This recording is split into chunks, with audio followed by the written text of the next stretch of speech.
professor Gabriel, que vai estar ministrando a palavra de Deus aos nossos corações. Glória a Deus. Meus irmãos, a paz de nosso Senhor e Salvador Jesus Cristo. Glória a Deus. Tributamos a Deus toda a honra e toda a glória. Deus seja louvado eternamente, para todo sempre. Damos glória ao único Deus triuno. Queridos irmãos, abram as vossas Bíblias comigo no livro de Gálatas. Epístola do apóstolo Paulo aos Gálatas, capítulo de número 6. Tributando a Deus toda a honra e toda a glória, eu quero louvar a Deus pela vida de todos os irmãos, de todos que estão aqui. Que Deus em Cristo Jesus possa vos abençoar. Gostaria de fazer menção do pastor da igreja, pastor Luiz Rosendo, juntamente com a sua esposa missionária Jane. Deus abençoe grandemente o casal pastoral, que Deus em Cristo possa vos abençoar. A liderança também à frente desse congresso, desse evento, diácono André e diácono Alan, correto? Deus abençoe grandemente a vida de vocês. Não é fácil ser líder de jovens, já tive essa experiência. Que Deus vos dê graça e que Deus abençoe essa juventude maravilhosa, na força, na graça e na fé, que Cristo Jesus venha ser glorificado na vida de vocês. Todos os irmãos da Almadege, meus parabéns, são 10 anos, e toda a honra, toda a glória seja dada ao Cordeiro de Deus. Gálatas, capítulo de número 6, meus irmãos. Vamos ler a partir do verso 11. Diz assim: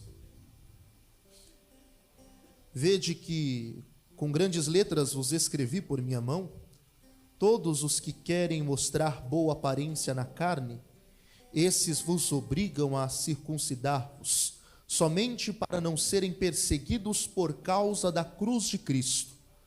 Porque nem ainda esses mesmos que circuncidam guardam a lei, mas querem que vos circuncideis, para se gloriarem na vossa carne. Mas longe esteja de mim gloriar-me, a não ser na cruz de nosso Senhor Jesus Cristo, pelo qual o mundo está crucificado para mim e eu para o mundo. Porque em Cristo Jesus nem a circuncisão nem a incircuncisão tem virtude alguma, mas o ser nova criatura. E a todos quantos andarem conforme esta regra, paz e misericórdia sobre eles e sobre o Israel de Deus. Desde agora ninguém me inquiete, porque trago no meu corpo as marcas do nosso Senhor Jesus. A graça de nosso Senhor Jesus Cristo seja, irmãos, com o vosso espírito. Amém. Podeis assentar, queridos. Nós estamos diante da declaração da independência cristã, mas ao mesmo tempo é a declaração da dependência de todo crente. Essa carta talvez é a mais polêmica escrita pelo apóstolo Paulo.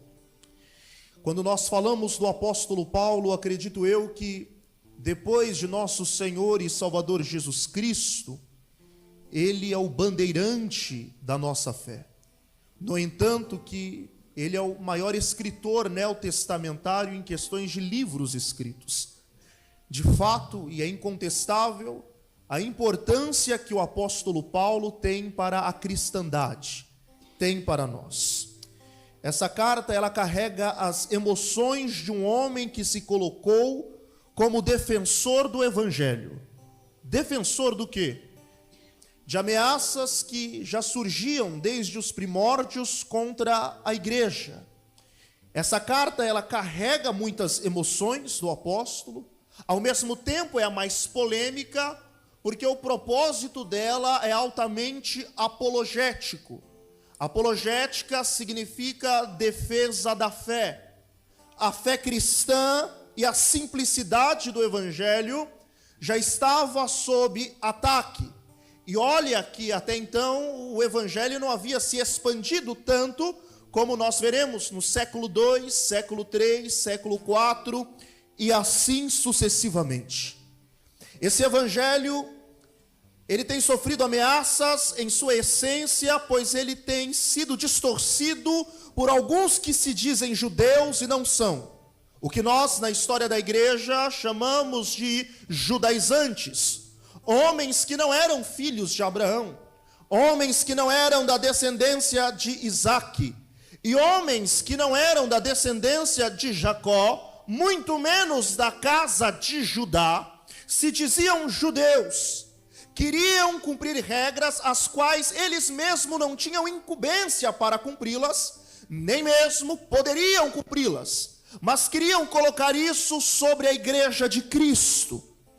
Queridos e amados irmãos, essa carta, ela tem esse teor apologético, porque Paulo, diferentemente do seu propósito ao escrever 1 aos Coríntios, ele não quer organizar algumas questões na igreja. Diferentemente do propósito que ele escreve a carta aos Colossenses, ele não quer dar ênfase à supremacia de Cristo, embora ele faça isso na carta aos Gálatas, mas ele quer mostrar que todos os cristãos agora são livres em Cristo Jesus.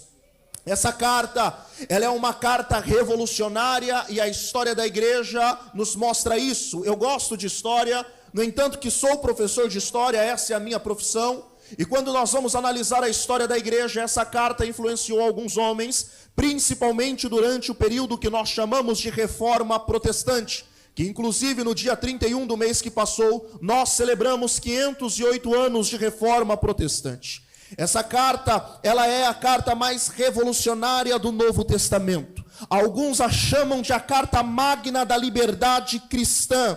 O próprio Lutero, pai da reforma na Alemanha, ele se dizia casado com essa carta. Essa carta que fala-nos de liberdade, ela foi escrita por alguém que estava preso num sistema altamente legalista, com normas, com regras e com tradições totalmente desnecessárias para ser seguido mediante aquilo que lhes foi revelado na plenitude dos tempos. Essa carta foi escrita por um menino que foi criado, na verdade, em um lar judeu. Todavia, ele cresce nos tempos mais terríveis do judaísmo, em questão de regras normativas. Ele cresce no momento onde o judaísmo está dividido em algumas seitas, e ele pertence a uma delas. Esse menino que vos falo é o Saul de Tarshite, ou Saulo de Tarso. Saul, Saulo e Paulo é o mesmo nome. Deus nunca mudou o nome dele. O nome dele ia mudando de acordo com a região que ele estava. Em Tarsis da Cilícia, aonde ele fora criado, ele recebera o nome em homenagem ao primeiro rei de Israel, que era da tribo de Benjamim, Saul. Ele, por ser da tribo de Benjamim, recebe o mesmo nome, Saul. Pelo fato da helenização após a influência de Alexandre no período interbíblico, então o nome Saul fica Saulo, e ele é conhecido como Saulo de Tarso. Ele até os 13 anos de idade fica em Tarsis, se cria lá e é instruído na lei de seus pais. Até os 13 anos de idade, esse menino ele já decorou os 5 primeiros livros da Bíblia de cor. Esse menino já conhece a Torá, todos os preceitos, todas as mitzvot, todas as leis, todas as ordenanças. Querendo se aprofundar ainda mais no judaísmo de sua época, ele vai para o colégio mais conceituado em Jerusalém, é o colégio de Hillel. O colégio de Hillel naquela época é para nós o que hoje seria Oxford ou Harvard, os colégios mais importantes e mais excelentes dos nossos dias. E ele vai aprender aos pés do neto de Hillel, que é Gamaliel. Vai nos contar a história, inclusive o historiador Charles Ferguson Baum, no livro A Vida e os Tempos do Apóstolo Paulo, onde ele diz que quando Paulo fora recebido com algumas frases do próprio Gamaliel, e a primeira frase que Gamaliel diz para Paulo é: venha, porque duro será para ti recalcitrar os meus aguilhões. Aguilhão nós sabemos que é uma ferramenta usada para amansar uma fera ou um touro que está prestes a atacar. O apóstolo Paulo, até então, alguém que seria um rabino do judaísmo, do alto judaísmo, aprende aos pés do doutor Gamaliel, querendo se aprofundar mais ainda em sua religião, pertence ao ciclo farisaico, pertencente do zelo. Nós vemos um homem que conhece muito bem a lei. Nós vemos um homem que está envolvido na mais alta religião de sua época, porém não tem amor, porém não tem graça, porém não tem vida.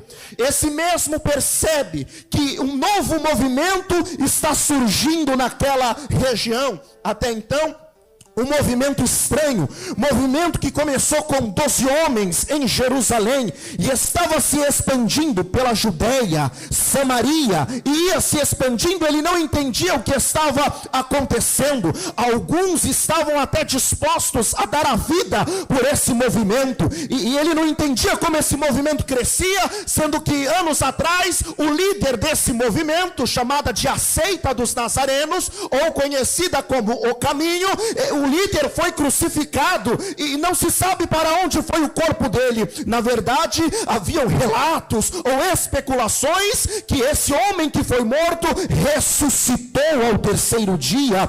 Ele não entendia, quantos mais esses cristãos eram perseguidos, mais eles cresciam. E ele propôs no coração: peraí, está surgindo uma nova seita, está surgindo um novo movimento que acredita que Deus se fez homem, habitou entre nós, e que ele morreu e ao terceiro dia ele ressuscitou. Não, eu não vou permitir isso. De repente ele ouve um alvoroço, tem um jovem na praça da cidade pregando, cheio do Espírito Santo. A Bíblia diz que os homens não conseguem resistir à sabedoria e ao Espírito com que Estevão lhes falava. As vestes de Estevão foi para próximo ao apóstolo Paulo, e Paulo, que até então não era apóstolo, percebeu: esse negócio é diferente, os homens estão dispostos a morrer por ele, então pera, vamos matá-los. Ele solicita cartas de aval ao sumo sacerdote Caifás, o mesmo que mandou crucificar o Cristo, e ele vai em direção a Damasco, e na estrada para Damasco, ele ouve uma voz dizendo: Paulo, Paulo, por que me persegues? Jesus fala o nome de Paulo 2 vezes. Quantas vezes? Quantas vezes? Isso era muito comum, inclusive, segundo os historiadores, Gamaliel fazia o mesmo quando seus alunos chegavam. O professor estava querendo dizer: eu te conheço por fora, mas também te conheço por dentro. Irmão Gabriel, não entendi. Jesus estava dizendo para Saulo: ei, eu te conheço por fora, mas também eu te conheço por dentro. Irmão Gabriel, isso é bíblico, vem comigo para a Bíblia. Gênesis capítulo 22 e 23. Abraão pensa em descer o cutelo para imperar Isaac. De repente Deus brada dizendo: Abraão, Abraão. Deus está dizendo: eu te conheço por fora, mas também te conheço por dentro. Jacó pensa em descer para o Egito. Quando ele pensa em descer para o Egito, Deus fala: Israel, Israel. Deus estava dizendo: eu te conheço por fora, mas também te conheço por dentro. Êxodo capítulo de número 3. Uma sarça está pegando fogo, mas não se consome. Moisés pensa: vou virar. Deus brada do meio da sarça: Moisés, Moisés. Deus dizendo: eu te conheço por fora, mas também eu te conheço por dentro. O jovem Samuel está dormindo, e antes que a lâmpada do templo se apagasse, a última, Deus brada pela terceira vez: Samuel, Samuel. Deus estava dizendo: eu te conheço por fora, mas também te conheço por dentro. Jesus está conversando com Pedro. Aí Jesus: não, vou contigo até a morte. Jesus disse: Simão, Simão. Jesus estava dizendo: eu te conheço por fora, mas também eu te conheço por dentro. Nessa noite, Jesus está te chamando 2 vezes pelo nome. Ele está dizendo para você: eu te conheço por fora, mas eu também te conheço por dentro. Por fora está mostrando uma coisa, por dentro está outra. Por fora você está se mostrando forte, por dentro você está fraco. Jesus está dizendo: eu te conheço por fora, mas também eu te conheço por dentro. Por que me persegues? Saulo nunca perseguiu Jesus, nunca vira Jesus fisicamente falando. Por que Jesus diz na primeira pessoa: por que me persegues? É porque eu entendo que quem toca na noiva acaba tocando no noivo. Quem toca nas ovelhas vai prestar conta ao sumo pastor. Quem toca no corpo vai prestar conta ao cabeça do corpo. Ninguém toca na igreja.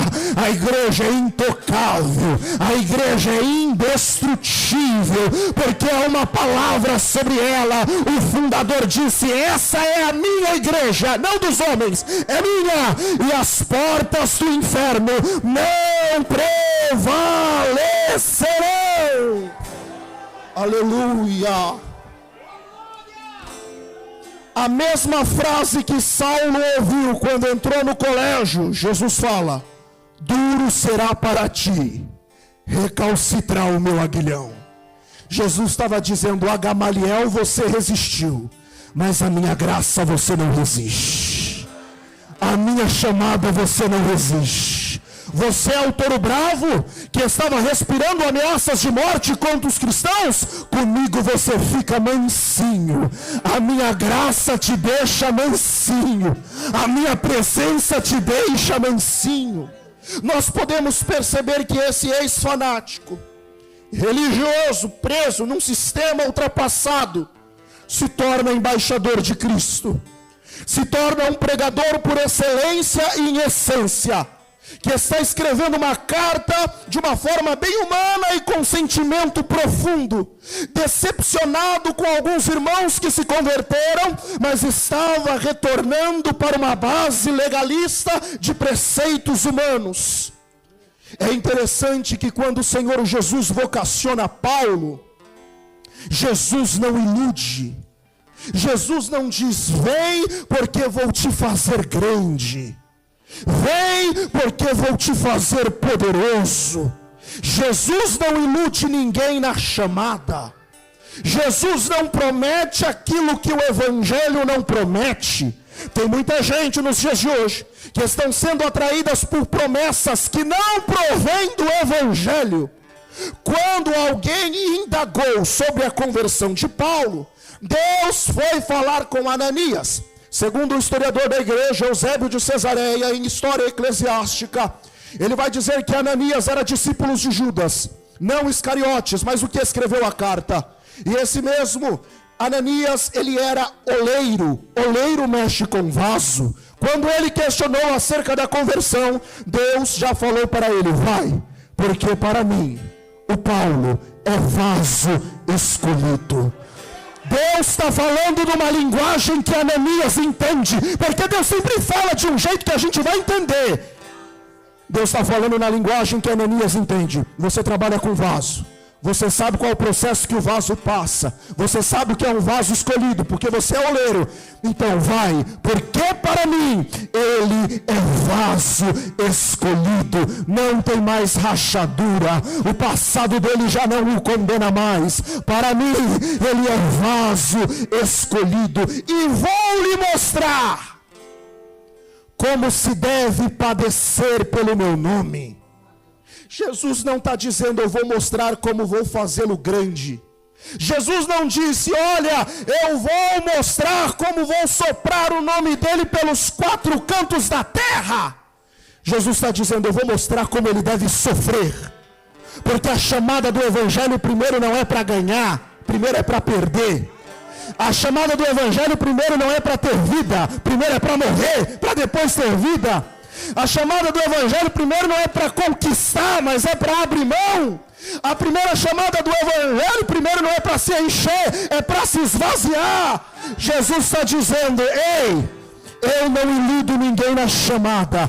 Esse Evangelho que está dizendo: vem para Jesus, para de sofrer, a partir de agora é só vitória, a luta acabou. Isso não vem das Escrituras Sagradas. A chamada de Jesus é: vem, toma a cruz, tem sofrimento, tem dor, tem angústia, mas no findar de todas as coisas, alguém ainda vai ouvir: vinde, ó benditos de meu Pai, e recebei por herança. Aleluia. Jesus não ilude ninguém na chamada. Eu estou decepcionado porque eu achei que a chamada era isso. Talvez te chamaram errado.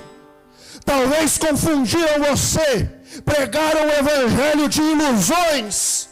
porque Jesus não ilude ninguém na chamada. Jesus disse: vem, eu vou mostrar como deve sofrer pelo meu nome. Esse homem passa pelos desertos da vida. Esse homem funda algumas igrejas. Ele escreve algumas cartas. Há uma discussão se a primeira carta escrita foi Gálatas ou 1 Tessalonicenses.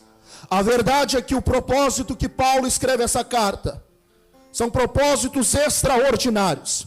Há 3 grupos dentro dessa igreja.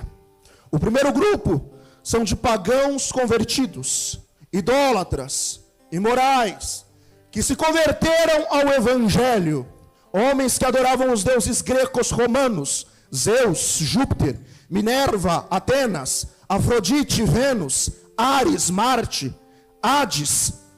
Estes homens agora saíram de um contexto politeísta, de adorar vários deuses, e estão agora adorando um único Deus. E eles se convertem a essa mensagem de um homem que morreu crucificado e ressuscitou ao 3º dia. O segundo grupo dessa carta é um grupo apostólico, aqueles que acompanharam Paulo no concílio que ocorreu em Jerusalém, em Atos dos Apóstolos, capítulo 15. E o terceiro grupo que está presente nessa carta, nesse contexto, são os judaizantes.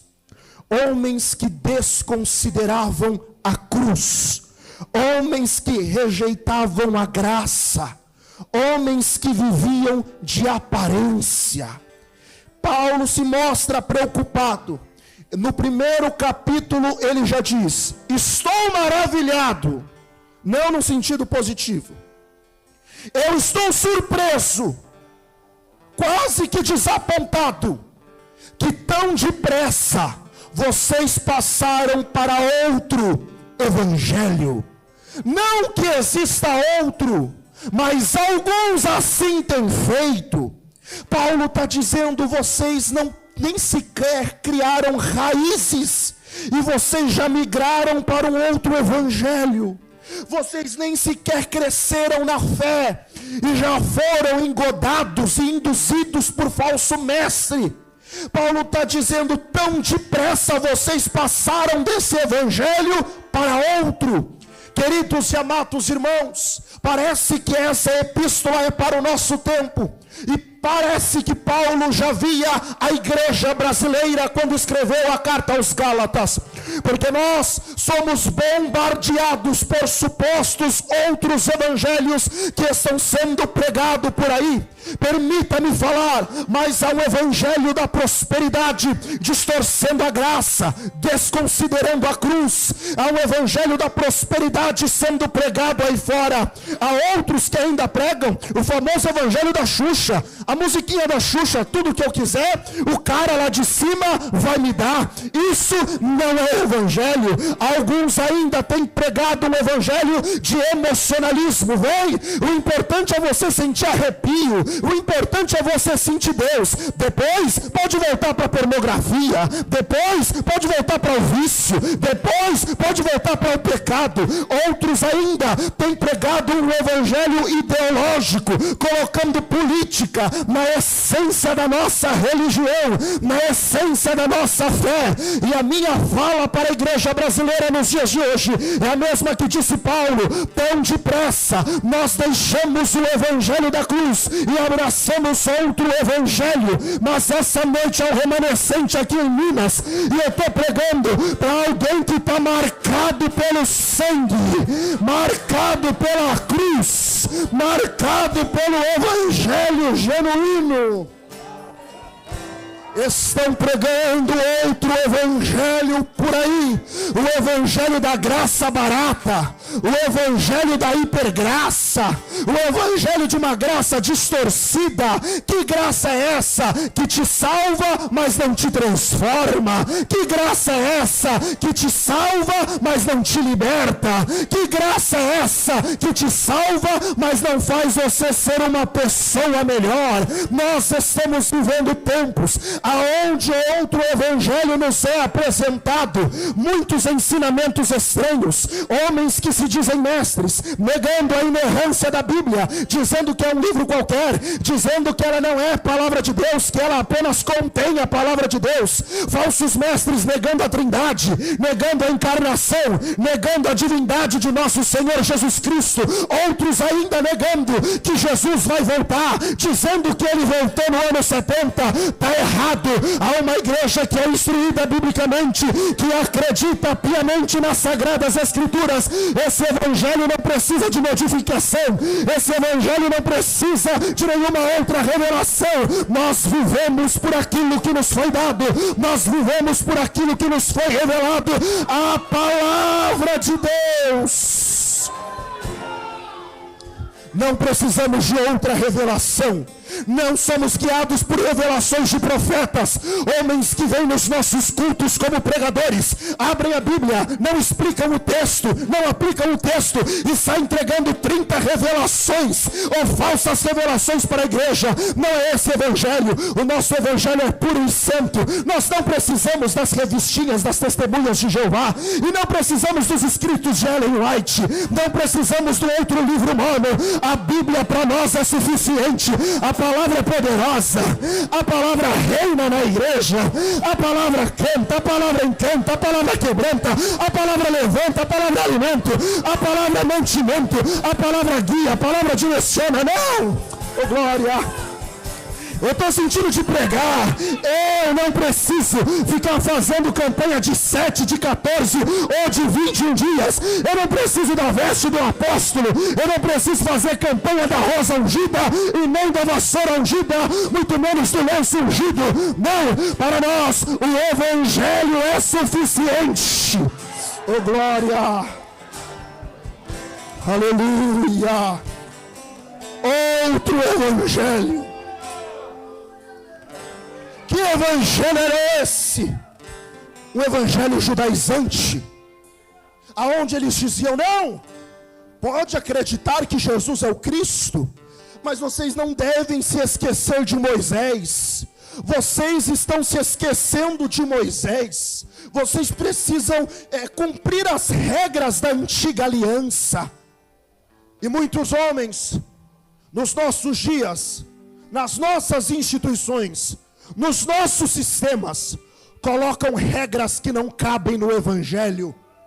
Eles estão querendo costurar o véu que foi rasgado, colocando preceitos e regras humanas, querendo colocar o Deus da graça numa caixinha religiosa, porque Deus é desse jeito, porque Deus só age com esse grupo. Deus não é evangélico, Deus não é assembleiano, Deus não é Deus amoriano, Deus muito menos é universal. Deus não é da igreja de parede preta. Deus é Deus, Ele reina sobre tudo, Ele reina sobre tudo. Não cabe a nós proibir aquilo que o evangelho não proíbe. Seremos legalistas, queremos ampliar a Bíblia ao proibir aquilo que a Bíblia não proíbe. Por outro lado, se o legalismo é perigoso, porque faz com que eu desconsidere a graça e coloque os meus méritos e cuidados humanos, por outro lado do legalismo, o liberalismo é perigoso, porque o liberalismo diz: não precisa de santidade, a graça já te alcançou. Não precisa ser transformado, a graça já te alcançou. Não precisa servir a igreja, você é a igreja, a graça já te alcançou. Não precisa honrar pastor, honrar líder, a graça já te alcançou. Aliás, ele te colocou por cabeça e não por cauda. Devemos tomar cuidado com ambos extremos. Devemos rejeitar o legalismo, devemos rejeitar o liberalismo, e nós devemos entender: só há um evangelho, o evangelho bíblico e cristocêntrico. Capítulo 1, Paulo fala do outro evangelho. Capítulo 2, ele mostra como que é a sua vida depois desse evangelho. E como é que é essa vida? Ele diz: já estou crucificado com Cristo. Eu já não vivo mais eu, mas é Cristo que vive em mim. Como assim ele está crucificado como Cristo? Ele entendeu qual que era a proposta de Jesus. A proposta de Jesus era trazer o reino, Só que para Jesus não existe reino sem cruz. Todas as vezes na Bíblia, vocês podem perceber isso. Marcos 1, Lucas 4, Mateus 4, Mateus 16. Todas as vezes na Bíblia que Jesus falava de reino, ele estava querendo dizer cruz. Porque para Jesus o reino não começa no trono, o reino começa na cruz. Qual que é o problema da nossa geração? Quer viver reino, mas não quer passar pela cruz. Qual que é o problema da nossa geração? Quer estar no cenáculo, e é bom estar no cenáculo. O Senhor falou aqui, cumprindo-se o dia de Pentecostes, mas só tem Pentecostes se passar pela Páscoa. Enquanto o Pentecostes fala do fogo, a Páscoa fala do Cordeiro. Enquanto o Pentecostes fala da descida do Espírito, a Páscoa fala do Cordeiro com ervas amargas. Não tem Pentecoste sem passar pela Páscoa. Não tem reino sem a cruz. Não tem cenáculo sem o Calvário. Ah, eu quero viver o Calvário, eu quero viver o cenáculo. Me enche, vai para o Calvário. Eu quero viver Pentecoste, passa pelo Calvário.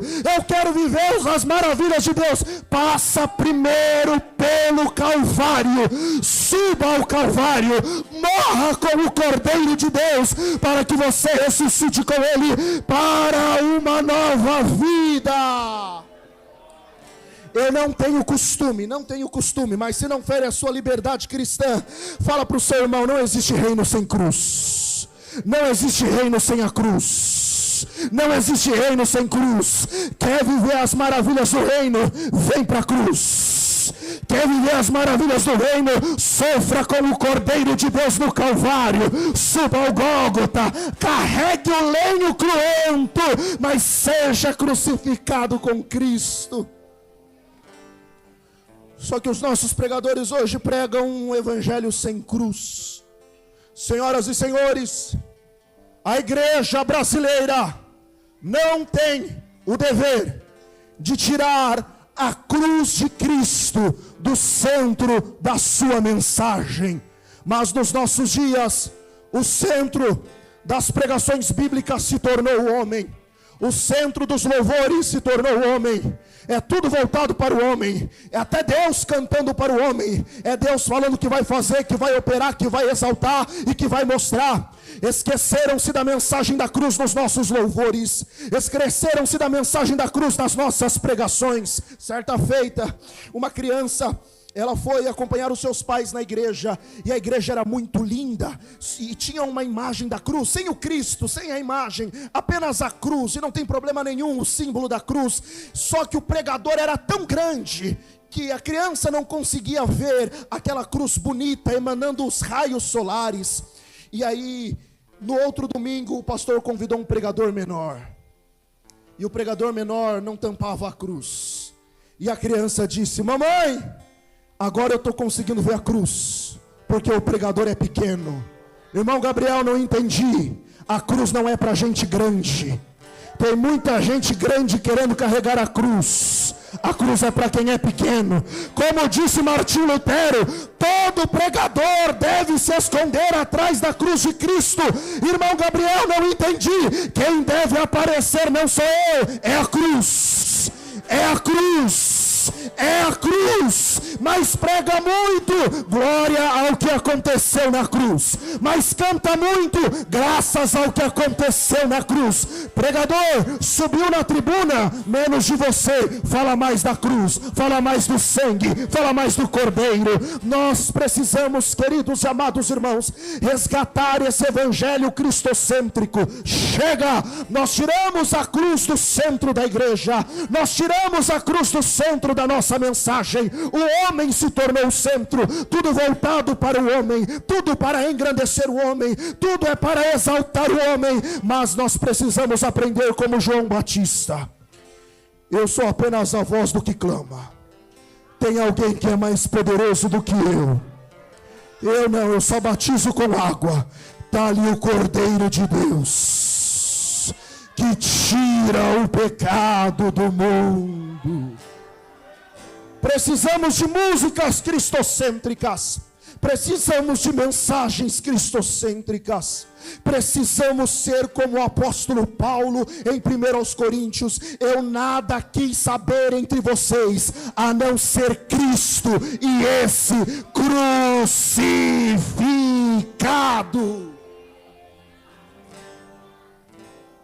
Meus irmãos, quando nós podemos perceber, a mensagem da cruz já se tornou desinteressante para nós. E por quê? Porque ela não é atraente. Porque não tem nada de atraente em um homem ensanguentado pendurado num madeiro. Porque não tem nada atraente em um homem que morreu como o mais indigno dos homens, como o mais perverso dos homens. Não tem nada de legal nessa mensagem.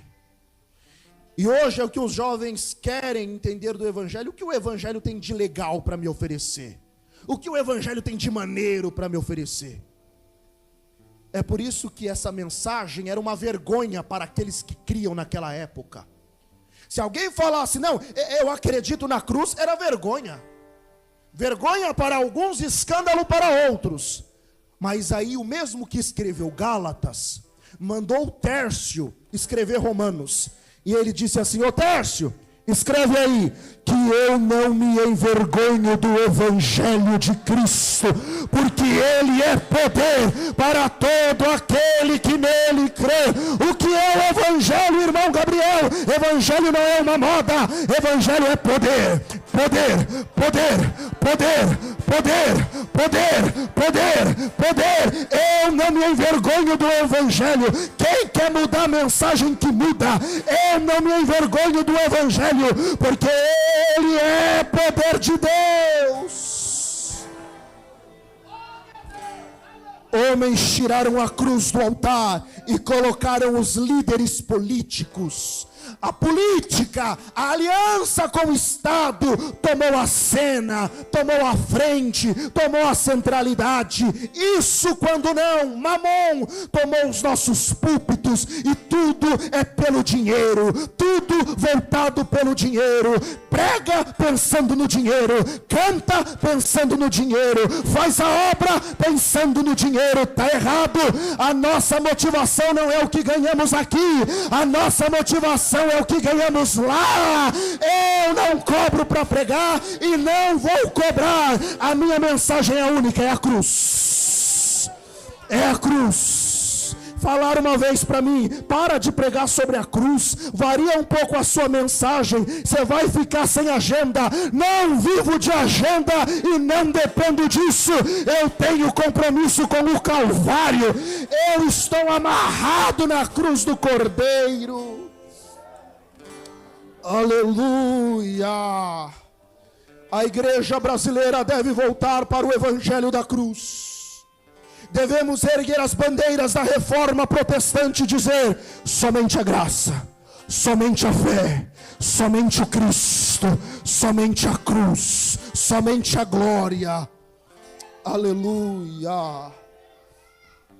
Capítulo de número 2, ele fala que ele está crucificado com Cristo. E viver uma vida crucificada não é fácil. A.W. Tozer, ele vai dizer sobre isso. Primeiro que já é uma contradição. Vida crucificada. Porque quem está crucificado não está vivo, está morto. Como que é uma vida crucificada? É por isso que nós somos, perdoe minha expressão, mas essa é a verdade, um bando de vivos mortos, ou de mortos vivos. Por quê? Porque morremos já para o mundo. Por que mortos? Porque morremos para o mundo. Por que mortos? Porque morremos para esse sistema. Porque mortos, nada nesse sistema deve nos encantar. Nada nesse sistema pode mais nos aprisionar. Nada nesse sistema pode nos conduzir. Para isso nós estamos mortos. Mas ao mesmo tempo nós estamos vivos. Por quê? porque recebemos vida do doador da vida. Nele estava a vida, e aqueles que o receberam foram lhe dados o direito de serem chamados filhos de Deus. Capítulo 2, preciso correr até chegar no 6. Ele fala de estar crucificado com Cristo. Capítulo 3, ele fala do resgate. Vamos acordar, ele está falando do resgate. Ele está falando do... Fomos resgatados. Aí ele simplesmente vai dizer, sabe, aquela maldição, ele tomou sobre si. Todos nós herdamos uma marca, e essa é a primeira marca que nós herdamos, a marca de Adão. Qual que é a marca de Adão? Pecado, imoral, depravado, destituído da glória de Deus, não merece ser salvo, merece queimar no inferno, tem que queimar no inferno. Essa é a primeira marca que nós carregamos, mas alguém tomou essa marca. Alguém tomou essa marca e a cravou na cruz do Calvário. E Paulo aos Colossenses vai dizer, a cédula de morte que era contra nós foi cravada na cruz. Fomos resgatados. Ele pagou o nosso resgate a Deus, não foi ao diabo, porque nós não devíamos nada ao diabo. O sacrifício foi para Deus, e Deus, o Pai, aceitou o sacrifício do Filho. E quando o sacrifício foi aceito, o véu foi rasgado, um caminho foi liberado. E o escritor aos Hebreus vai dizer, tendes, pois, ousadia para entrar no santuário pelo novo, pelo novo, pelo novo, pelo novo e vivo caminho. Hoje eu tenho liberdade, eu não preciso de talite, eu não preciso de quipar na cabeça, e nem precisar entrar no santuário para prestar sacrifício. O Cordeiro liberou o caminho, eu tenho livre acesso. Eu estou sentindo de pregar, eu não preciso de papa para me levar até Ele, eu não preciso mais de sacerdote para me levar até Ele, eu não preciso de rabino para me levar até Ele. Eu tenho liberdade para se chegar ao trono da graça e dizer, papai, eis-me aqui, papai, me ouve. Capítulo 4, ele vai falar da adoção. Olha para o seu irmão e fala, você é um adotado. Irmão Gabriel, como assim? Fomos adotados por Ele. Irmão, nós não éramos filhos? Não. Não éramos. Os anjos eram filhos. Livro de Jó. Os filhos de Deus vieram se apresentar, e Satanás veio com eles. Os anjos eram filhos. Israel era filho. Filho de eleição. Foram eleitos. E nós fomos adotados. Irmão, você prova isso na Bíblia? Prova.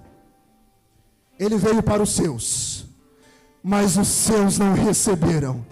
Mas todos quantos aqueles que estão em Divinópolis, que o receberam, foram dados o direito de ser chamado filho, filho, filho, filho. Eu estou ouvindo o filho da glória a Deus essa noite.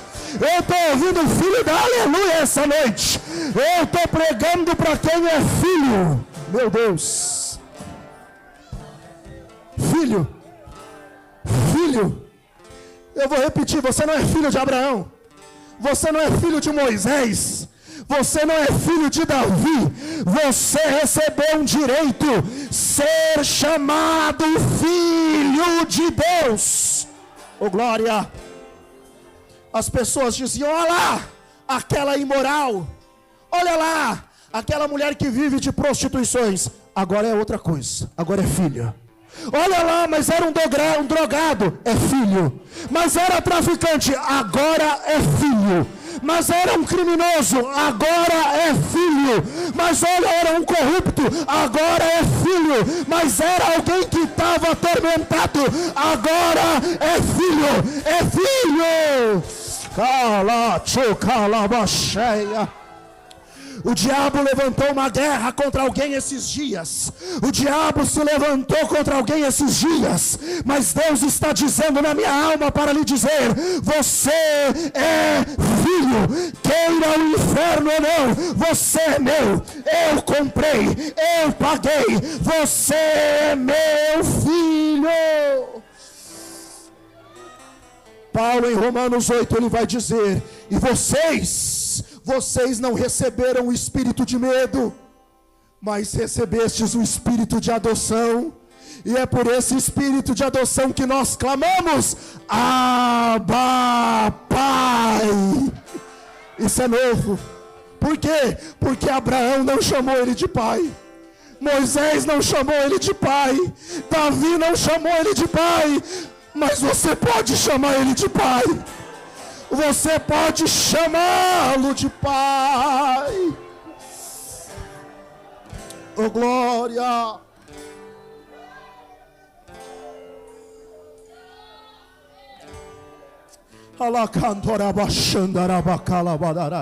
Há uma graça aqui nessa igreja. Eu estou desde ontem acompanhando vocês. Fiquei 3 horas parado na Fernão Dias, vindo de São Paulo ontem, sendo edificado pela mensagem do pregador que Deus usou poderosamente. Eu falei: que povo fervoroso. Bem que o rapaz na rodoviária falou: a Assembleia de Deus lá em Divinópolis é forte. Aí eu falei: não é que é forte mesmo esse negócio, rapaz? Não é que esse povo é pentecostal de verdade? Eu estou pregando para filhos essa noite. Capítulo 5, ele vai falar da liberdade. Se somos filhos, somos livres, porque antes estávamos presos, agora somos livres. E Paulo vai dizer: estais, pois, firmes na liberdade com que Cristo vos libertou, e não torneis a voltar para a servidão. Você é filho? Você vai voltar para o pecado que te prendeu? Vale a pena aceitar a proposta? Vale a pena rejeitar a posição de filho? Vale a pena abrir mão dessa presença? Vale a pena abrir mão dessa palavra? Vale a pena abrir mão dessa promessa? Vale a pena abrir mão desse chamado? Vale a pena abrir mão desses arrepios? Vale a pena abrir mão dessa comunhão? Vale a pena abrir mão dessa família? Vale a pena abrir mão dessa gloriosa presença que estamos sentindo? Não vale a pena. Não volta para o jugo. Você está livre. Você está livre, você está livre, você está livre. Não volta. Não volta. Se tiver que bloquear, bloqueia.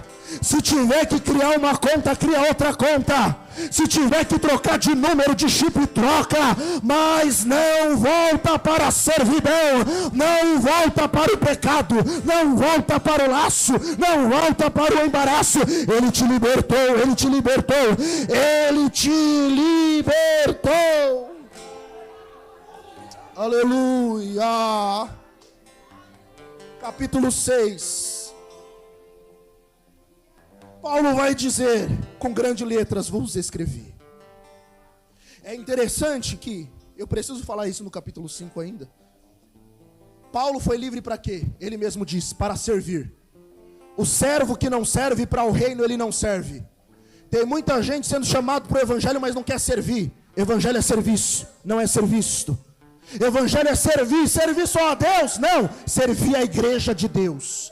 E não é servir de qualquer forma, é servir com excelência, é servir da melhor forma. Capítulo 6. Eles querem mostrar boa aparência. A palavra aparência no grego é a mesma palavra para ostentar. Ostentar. Mostrar espetáculo. Nós estamos em dias de espetáculo. O pregador não é bom se ele prega a Bíblia. O pregador é bom se ele mostra um espetáculo. O cantor não é bom se ele canta com simplicidade. Ele tem que mostrar espetáculo. A igreja não é boa se tiver no modelo tradicional. Tem que ser um espetáculo. Só que essa religião de espetáculo está morta. Porque eles faziam isso. Eles queriam ostentar através de coisas externas. Através de vestes que eles vestiam. Através daquilo que eles comiam. Através da marca no prepúcio, a circuncisão. Eles queriam ostentar que eram espirituais, ou seja, eles viviam de aparência. Ah, como que Paulo está pregando para os nossos dias. Homens que vivem de aparência. Um ativismo religioso terrível. Vai ao culto, mas nunca se envolve no culto. Vai à igreja, mas não pertence à igreja. É um ativismo religioso terrível. Vive de aparência. Muitas pessoas vivem de aparência. Se vestem como ricos, mesmo sendo pobres, porque querem mostrar que são ricos quando não são. Vivem de aparência. Uma geração que na internet ostenta, está vivendo de aparência. Deus não quer espetáculo. E eles faziam isso para quê? Para serem aprovados. Só que aí é que está. Não tem nada que nós possamos fazer para ser aprovados por Deus. Porque todos nós estamos reprovados por Deus. Porque todos nós somos depravados na nossa natureza. Mas aquilo que Ele fez no Calvário nos aprovou diante de Deus. Não é o que eu faço, não é o que eu deixei de fazer, não é o que eu sigo que me torna aprovado, foi o que Ele fez. Os méritos não são meus. É por isso, e Paulo vai dizer, eles fazem isso porque eles não querem ser perseguidos. Ah, que bonitinhos. Eles não querem ser perseguidos por causa da mensagem do Evangelho, porque alguém num banquinho pregou para eles: você é o centro do coração de Jesus, você é o filhinho bonitinho de Jesus, e nenhum mal vai te tocar. Não! Então me explica Pedro tendo que ser crucificado de cabeça para baixo. Então me explica Tomé sendo flechado. Então me explica João Marcos, que teve seu corpo arrastado em Alexandria. Então me explica Paulo, que teve a cabeça degolada. Então me explica Policarpo, que foi queimado. Então me explica João, que foi ilhado em Pátimos. Então me explica os homens que morreram por amor ao Evangelho. Que mensagem é essa que estão pregando? Que tiraram o sofrimento da cruz. Aleluia. Eu estou pregando para alguém aqui que está começando a sofrer as dores do Evangelho, está começando a sentir o que é ser rejeitado por causa de se manter fiel. Eu estou pregando para alguém aqui que está começando a ser rejeitado porque decidiu estar em aliança com Deus. Eu estou pregando para alguém aqui que se apegou à mensagem da cruz e começou a ser perseguido por isso. Mas há uma voz que ecoa na minha alma dizendo para vocês: vai valer a pena. Essa cruz que é pesada hoje, você vai trocar por uma coroa amanhã. Aleluia. Paulo, ele vai dizer: eu não me glorio em nada a não ser na cruz de Cristo. Paulo, mas você aprendeu aos pés do doutor Gamaliel. A glória de Cristo. Paulo, mas você era um rabino. Não, eu considero esterco tudo aquilo que eu conquistei. A glória é de Cristo. Mas você escreveu boa parte do Novo Testamento. A glória é de Cristo. Não a nós, mas a Ele. Porque dele, por Ele e para Ele são todas as coisas. Aleluia. A virtude é ser nova criatura. E uma nova regra eu deixo para vocês. É essa: ser nova criatura. Essa é a regra. Não tem mais outra regra. Não tem mais ordenança. Não tem mais voto para se fazer. Essa é a regra. E tem mais: eu trago no meu corpo as marcas de Cristo. Paulo pode se referir aos seus sofrimentos, aos açoites, às quarentenas de açoites, menos uma que ele recebera, aos naufrágios, às pedradas, às vezes que tivera que fugir, aos maus tratos, ao escárnio, à zombaria. Mas Paulo faz uma referência também a uma marca que todo escravo recebia. Quando se adquiria um escravo naquela época, a pessoa tinha que marcar para mostrar que pertencia. Todo empresário naquela época, perdoe-me o anacronismo, tinha uma marca, um carimbo, e se colocava para mostrar que pertence a ele. Cristo nos comprou, e Cristo nos carimbou, e nós temos essa marca, nós temos esse selo. Qual que é o selo? Efésios capítulo 1. Não entristeçais o Espírito Santo, na qual estáis selados, selados, selados, selados, selados, selados. A minha marca não é exterior, a minha marca é interior, a minha marca está dentro, a minha marca é interna, é o Espírito de Deus. E geralmente, e aqui eu já encerro, quando se marcava algo, ou se comprava algo, melhor dizendo, hoje, para os irmãos entenderem, eu tenho esse costume, quando vai pagar algum boleto, fala o nome boleto, já dá uns arrepios, né? Misericórdia. Eu vou lá e escrevo pago, para eu não pagar aquilo 2 vezes, ou depois ficar perdido achando que tem que pagar, né? Então a gente vai lá e coloca pago. Naquela época, quando se comprava algo, você podia carimbar assim, ó, Tetelestai. Tetelestai significa está pago. Tetelestai também significa você está livre. E Tetelestai também significa você pertence a mim. Na cruz do Calvário, alguém disse Tetelestai. Ele está dizendo: a dívida está paga, vocês são meus, pertencem a mim. Eu comprei, eu comprei, eu comprei. Fica de pé em nome de Jesus.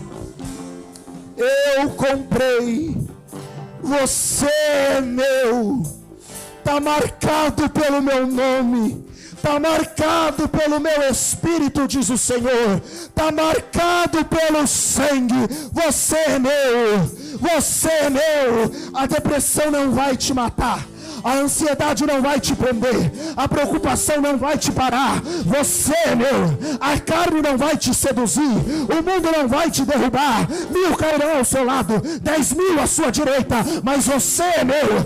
Eu comprei, eu paguei, derramei o meu sangue. Você é meu, diz o Senhor. Aleluia. Adão foi marcado, Caim foi marcado, Isaac foi marcado, Jacó no Val de Jaboque foi marcado, Jó foi marcado, Jesus foi marcado na cruz, Paulo foi marcado no corpo, e nós fomos marcados no Espírito, para mostrar que nós pertencemos a Ele. Cadê a geração dos marcados? Cadê a geração dos marcados? Adora a Deus.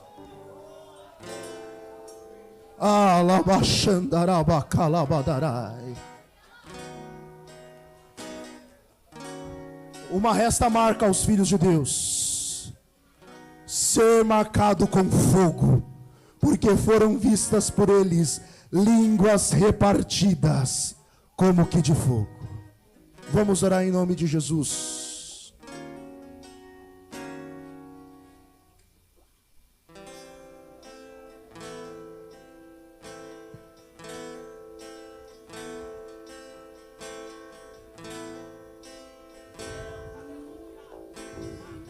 A minha oração é que Jesus venha revestir os marcados essa noite. Que Jesus venha revestir verdadeiramente aqueles que foram marcados pelo sangue. Ah, Espírito de Deus, começa a encher agora a tua igreja. Começa a envolver agora no poder do teu Espírito.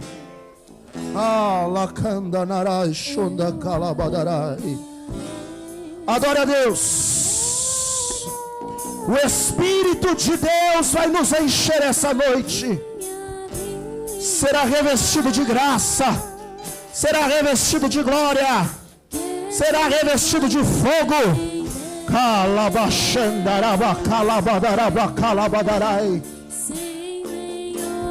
Jesus, começa a encher agora do teu Espírito.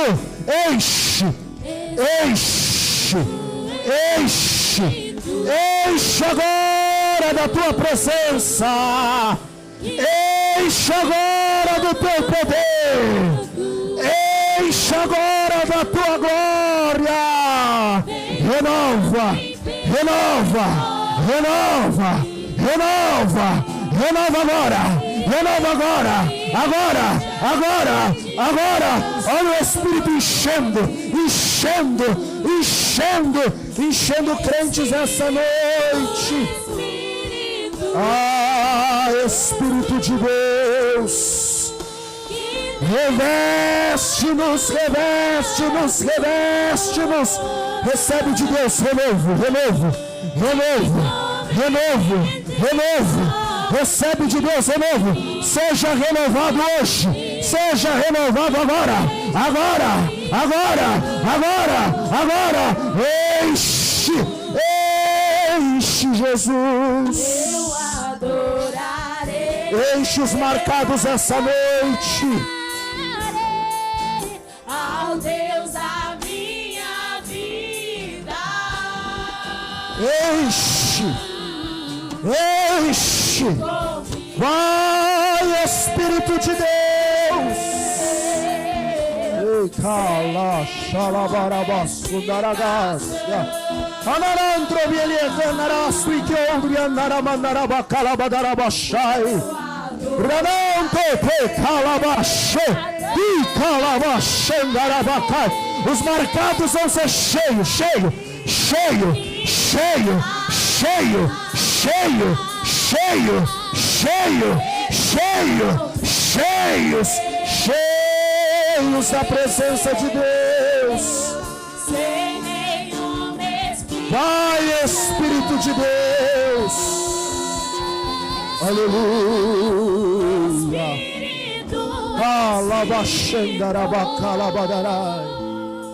Cadê você que está afastado essa noite?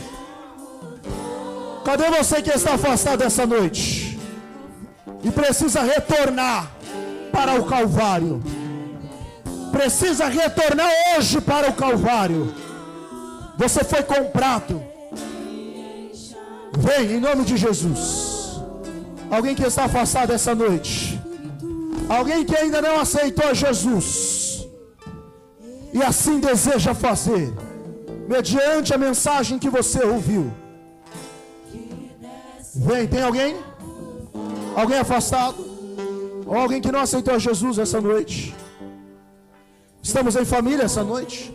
Todos salvos, remidos e lavados no sangue do Cordeiro. Todos já estão agarrados ao Calvário essa noite. Então adore ao Senhor Jesus. Adore a Ele, adore a Ele, adore a Ele. Espírito, Espírito,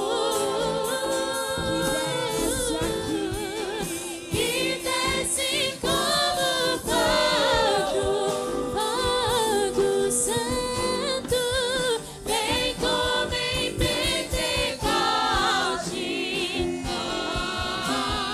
vem e encha-me de novo.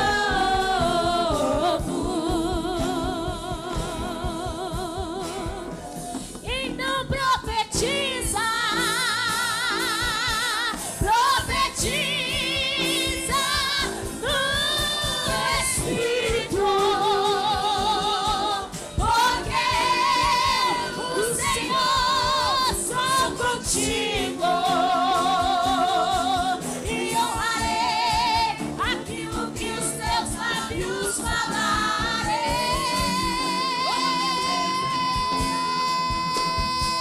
Enquanto profetizares, profetiza com autoridade. Diga minha palavra com verdade. Ela é força, ela é vida, ela é poder. E esses ossos secos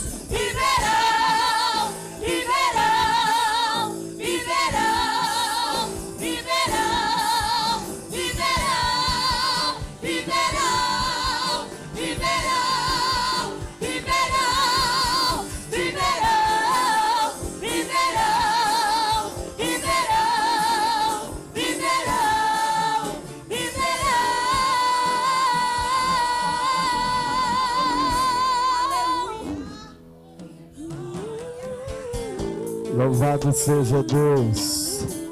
Louvado seja Deus. Aleluia, queridos. Deus abençoe a todos no nome de Jesus. Deus abençoe a liderança dos jovens. Deus abençoe Gabriel. Deus abençoe os dirigentes de congregação. Pastor Ferreirinha, os irmãos que acompanham, os irmãos lá de Pitangui, da Boas Novas. Deus abençoe. Deus abençoe a todos os envolvidos no nome de Jesus. Queridos, amanhã, EBD às 9, lugar de crescimento, EBD, escola dominical, amanhã às 9 da manhã e às 18 horas, culto da família. Convide alguém para estar na igreja, seja porta-voz do Senhor para aquele que ainda não está em Cristo Jesus. Amém? Deus abençoe a todos. Levante as suas mãos assim. Isso. Deus, no nome de Jesus, conduz os teus filhos em paz. Meu Deus.